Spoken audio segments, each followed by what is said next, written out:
Yeah, because vulnerable narcissists or covert narcissists are often called have one of two presentations. Either they're very depressed and down on their luck, and therapists will even think that they're genuinely depressed and will treat them for depression. But no matter how much you give and how much you try, their depression doesn't get better. Or they seem really nice, like the nicest person that you've ever met, and they try hard to let everybody think that they're this, really nice and giving or generous person.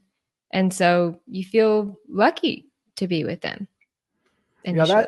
And that's what they want you to think too, right? They want you to think that you're lucky to be with them.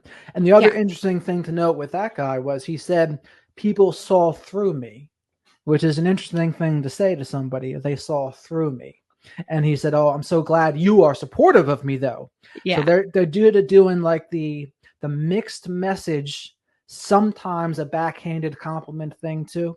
Like you have said before, they're great at saying something that will appear loving, but in reality, it's more controlling and devaluing. And like the example you use in the book would be something like, you'll never find someone to love me or love you as much as I love you. And so when they say something like that, it accomplishes a couple things.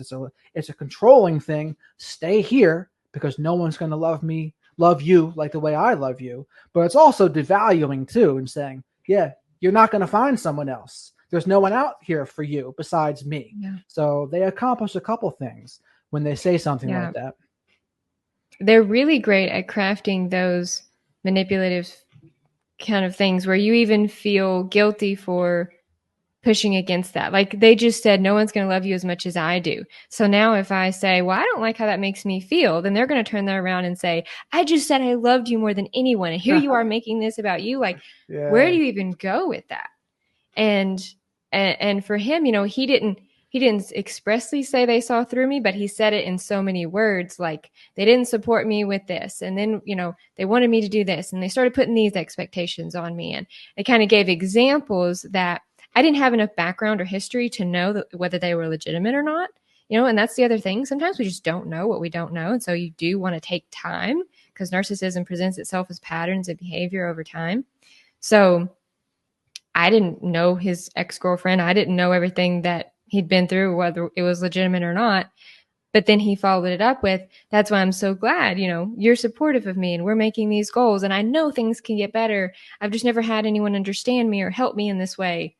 Well, I'm a therapist and I'm naturally just giving and helpful. So I'm like, well, I have no problem helping and giving if you also, want to improve yourself. And so I just kind of thought we were on this trajectory together, building a life together and creating goals.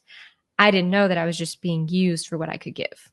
Absolutely. And you were probably a great source of supply too, as a therapist. Like you were someone that was going to be willing to help them, talk it out with them. And they probably loved that. They literally did say that they prayed for a therapist. Their prayers, and who said prayer doesn't work? And that, is like one of those weird undertones of like, no one's ever going to love you as much as I do. It's like, I prayed for you. I prayed specifically for you, for a therapist, because I knew that if I had someone to help me and understand me, like I could grow into this great person. And so it was also one of those things that I was like, well, I can't really be your therapist. Like there's a boundary blur there. Like I really shouldn't be. You really shouldn't be your partner's therapist, even if you are a therapist. But at the same time, it was supposed to be a compliment. So I was like, oh, well, I guess that's good. Like I didn't know what I didn't know. So I know a lot more about narcissism now. Right. And he was guilt tripping you a little bit with that too there. Well, yeah, I prayed for you, so you better stick around for me. Yeah. Who are you to what be? Am I gonna What am I going to do now? And say, nope, wrong. No, that was the wrong prayer. Exactly. So the other thing I like that you said in your book was the narcissistic person, they will get you confusing tolerating abuse with loyalty and second chances with love, where they'll get you thinking this is what you should be doing. You should be tolerating all of my mistreatment because that's just being loyal. And I messed up here and here and here. Not that they'll ever admit to messing up, but you'll think in your head, I need to give them a second chance because that's what good people do. So perhaps you could talk about those two concepts there.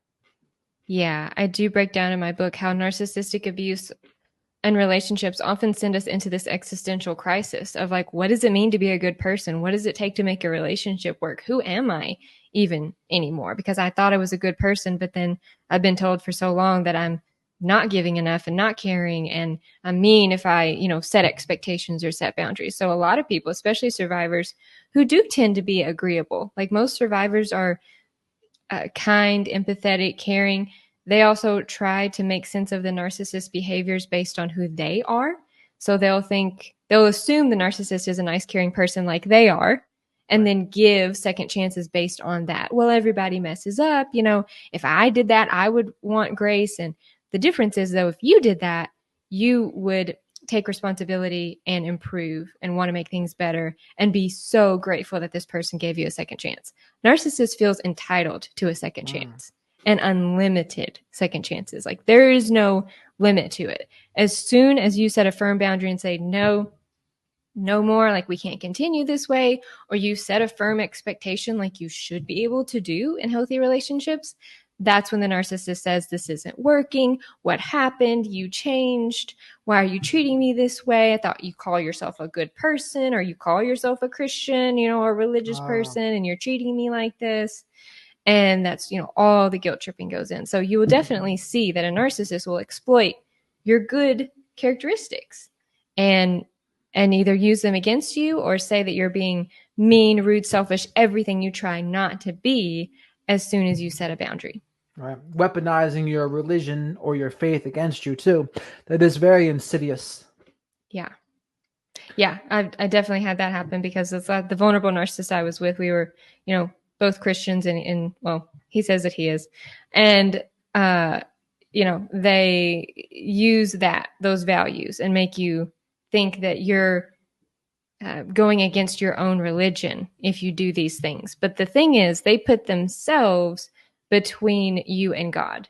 They want to be God. They say, I'm interpreting this verse or this scripture, and here's what it means, and here's what you're doing. They take away your voice or your beliefs, and they input their narrative into it. Right.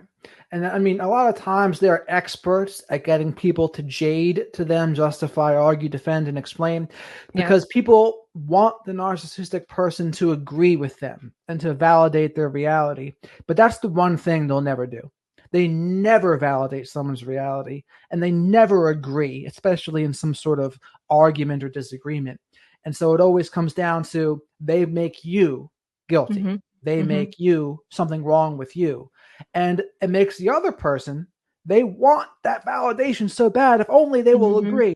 But they're playing the wrong game at this point. They're jumping through the narcissistic person's hoops, and goalposts will just keep on moving and keep on moving. I mean, which is why I always say they got to just stop playing the game, because when you notice yourself doing that, there is no winning that game. The narcissist will never give their approval, but they position themselves in a way, like you said, like they're God, and they have the power to give validation or take it away. And once you're in the game, there's just nothing to do. There's nothing to do because it's not going to go well. But unsubscribing is what I like to call unsubscribing from the narcissistic person's reality.